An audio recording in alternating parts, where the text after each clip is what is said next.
kidnapped. Alan, please help me. Alice? You'll do exactly what I say if you ever want to see your wife again. I can't tell anyone except my agent Barry. Damn it, Barry, they'll kill her! You're my best friend, and I'm worried that you're not right in the head. The ransom is a manuscript I supposedly wrote that's coming true before my eyes. It happened just the way it was on that page. So dark. I have found only a few scattered pages. I want the entire manuscript. The deadline is in 2 days. I found Mr. Wake's pages. Good girl. How the hell did she get her hands on the manuscript anyway? I don't know. She's resourceful. I told you were too hard on her. Listen, I found out all sorts of interesting stuff while I was digging around. Yeah. Mr. Wake, it's Sheriff Breaker. We have an FBI agent here, Agent Nightingale. FBI? He's anxious to see you. You'd better come to the station. Okay, I'll be right over, Sheriff. Let's make this quick, huh? Help you folks? Name's Randolph. I'm the manager. We're looking for Rose. Works as a waitress down at the diner. Rose, sure. Nice girl. Who wants to know? I'm Alan Wake. The writer, huh?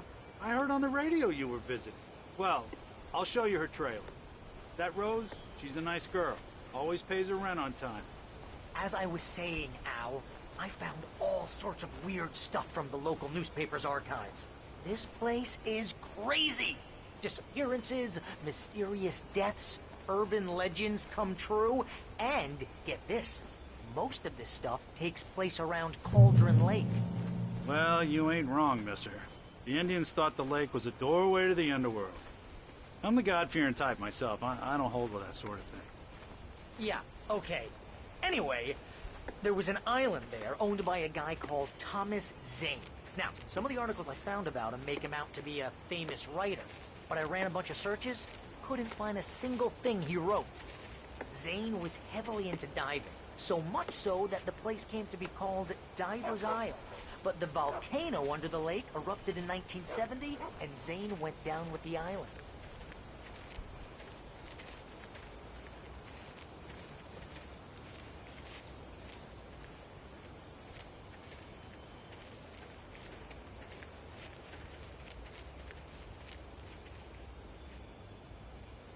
It gets better. A local girl, Barbara Jagger, drowned in Cauldron Lake just a week earlier. They were lovers. Sure, Jagger's a local spook story. The Scratching Hag. Comes for you in the dark. Childish stuff like that. Anyway, Al, I'm just getting to the best part. All of the articles about this stuff were written by Cynthia Weaver. I asked around, and she's that crazy bag lady you met. What, the lamp lady?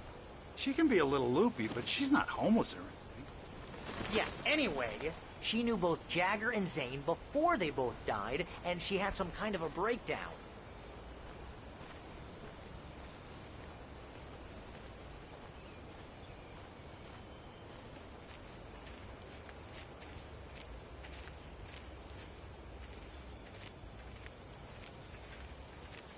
Well, mister, this here's Rose's trailer. You mind me asking what you want with her? We're just here to talk to her, pal.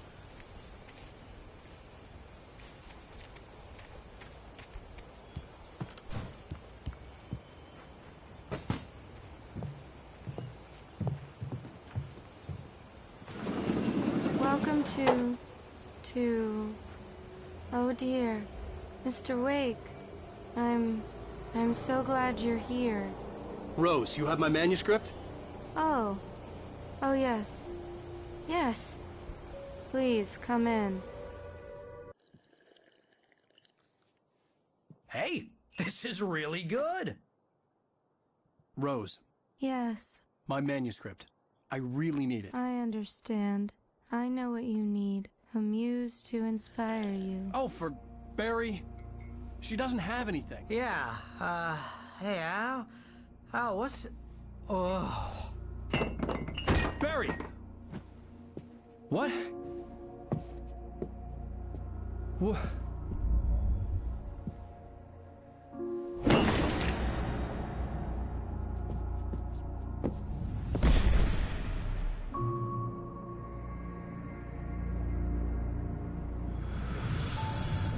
It's coming for you, hiding in my by Barbara's skin. I'm too weak to stop it. You must turn the lights on. I promised I'd come visit you and your lovely wife. You must finish what you started. I insist. You must turn the lights on. Turn the light on. Back to work, boy.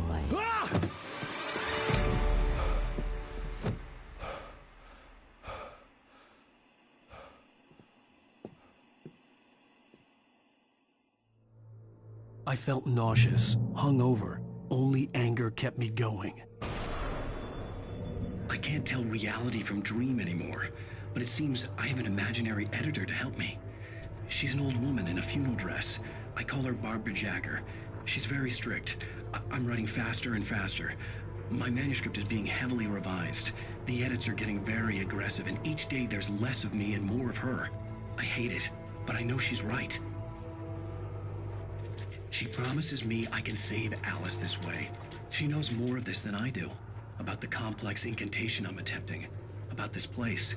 She's worked with another writer under similar circumstances, Thomas Zane. The genre of the story seems to be shifting. It's turning into a horror story. I'm getting close. I can feel it.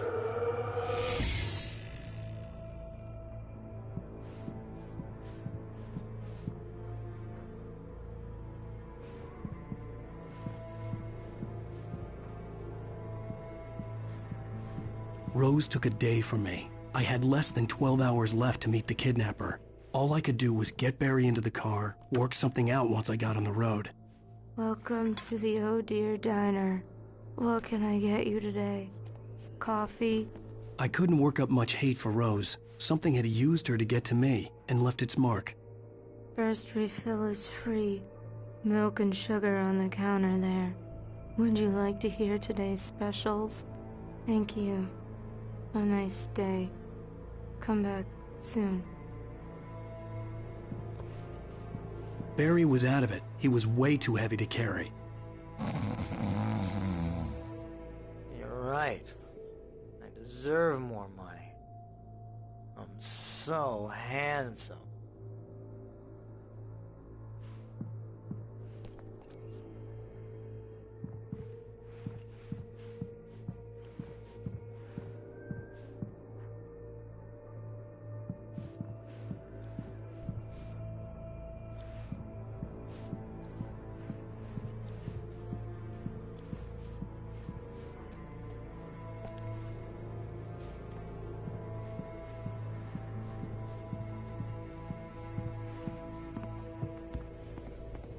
My gun and flashlight were gone.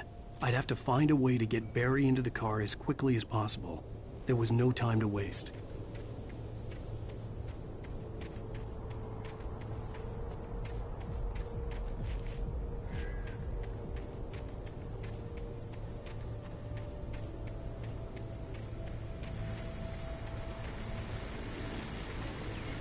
I just stepped outside to catch a breath of fresh air. Let me tell you, the weather's getting heavy. Nights like this make me especially glad I'm here talking to you and not home in bed. Once the weather takes a turn like this, I can't sleep at all. It's all tangled bed sheets and dark thoughts, punctuated by the occasional plunge into nightmare. Is it just me? Well, perhaps it is. But I hope I can make the night a little bit easier to get through. Caller, you're on KBF FM. Hey, Pat, it's Walt Snyder. What's on your mind, Walt? Well, I ain't the way you are, but, well, I can't sleep either, you know? I just been staring out the window here, trying to make sense of it all, but, I ain't been drinking either, you know? I just... Well, you sound like a man with a problem, Walt.